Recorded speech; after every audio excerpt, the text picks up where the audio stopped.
নেতানিয়াহুর উস্কানিতে ইরানে হামলা চালিয়ে যেন নিজের পায়ে নিজেই কুড়াল মারলেন মার্কিন প্রেসিডেন্ট ডোনাল্ড ট্রাম্প। তেহরানের একের পর এক পাল্টা আঘাতে লণ্ডভণ্ড হচ্ছে তেল আবিব ও ওয়াশিংটন। ইরানের নতুন খামেনি ঘোষণা দিয়েছেন কোনোভাবেই আপোস করবে না তার দেশ। যে কোনো হামলার প্রতিশোধ হবে ভয়াবহ।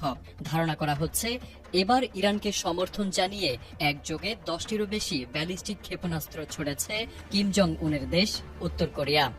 আর এই ক্ষেপণাস্ত্র নিক্ষেপের খবরে রীতিমতো ঘুম হারাম হয়ে গেছে দখলদার ইসরায়েলি বাহিনীর।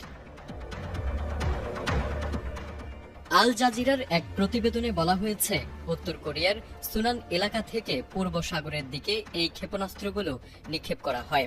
শনিবার স্থানীয় সময় দুপুর 1:20 এই হামলা চালায় কিম প্রশাসন। উত্তর কোরিয়ার এই হামলার পর নড়ে চড়ে বসেছে দক্ষিণ কোরিয়া। নজিরবিহীন এই ক্ষেপণাস্ত্র পরীক্ষার বিষয়টি নিশ্চিত করেছে দেশটি এবং পুরো অঞ্চল জুড়ে সর্বোচ্চ সতর্কতা জারি করা হয়েছে।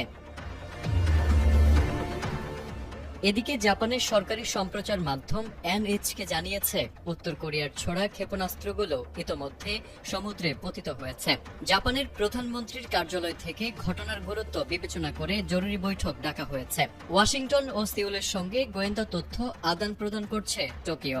মার্কিন প্রতিরক্ষা দপ্তর পেন্টাগন এই ঘটনাকে উস্কানিমূলক বলে অভিহিত করলেও তেহরান ও পিয়ংইয়ং এর এই সম্ভাব্য অক্ষশক্তি যুক্তরাষ্ট্রকে নতুন করে চাপে ফেলেছে। বিশ্লেষকরা মনে করছেন, চলমান এই উত্তেজনা কেবল ইরান কেন্দ্রিক নয়, বরং এটি দক্ষিণ কোরিয়া ও যুক্তরাষ্ট্রের চলমান যৌথ সামরিক মহড়া ফ্রিডম শিল্ডের সরাসরি প্রতিক্রিয়া। গত 9 মার্চ শুরু হওয়া এই মহড়াকে নিজের দেশের সার্বভৌমত্বের জন্য হুমকি ও আক্রমণাত্মক হিসেবে আখ্যায়িত করেছে উত্তর কোরিয়া। কিম জং উন সম্ভবত এই ক্ষেপণাস্ত্র ছোড়ার মাধ্যমে ওয়াশিংটনকে একযোগে দুই রণাঙ্গনে ব্যস্ত রাখার কৌশল নিয়েছেন।